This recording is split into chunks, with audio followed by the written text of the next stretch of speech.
Welcome, dear listeners, to Sundust Short Horror Stories, where the shadows of the past creep into the quiet corners of your night. I'm your host, bringing you tales plucked from the dust of forgotten graves, stories that remind us how thin the line can be between life and the eternal dark. Tonight's chill comes from a time not so long ago.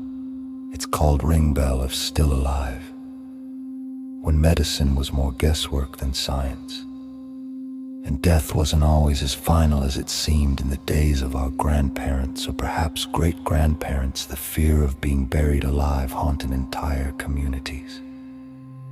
Doctors had no machines to monitor hearts or brains. They relied on mirrors held to lips, feathers under noses, or simply waiting for the body to grow cold. Mistakes happened, terrible, unimaginable mistakes. To ease this dread, a grim precaution became common in some rural places. A small bell mounted above the grave, connected by a thin string that ran through a hole in the coffin lid and into the hand of the deceased.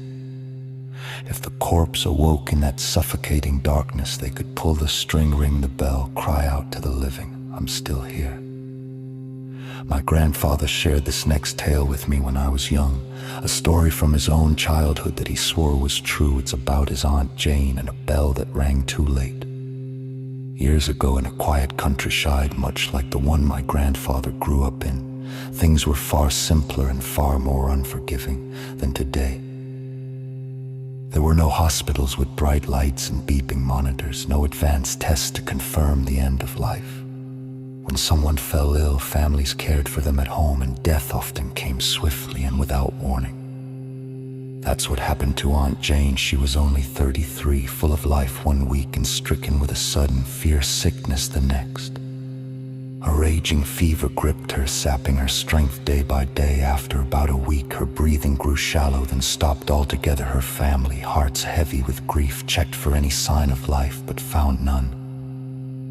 The local doctor was summoned. He examined her carefully, felt for a pulse, held a mirror to her lips, and pronounced her dead.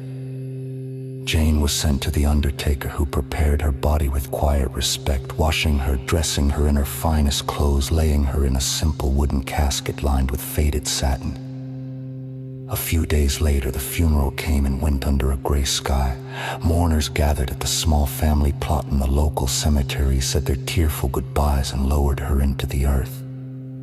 But in those days, out of caution and that lingering fear, a safety measure was often added.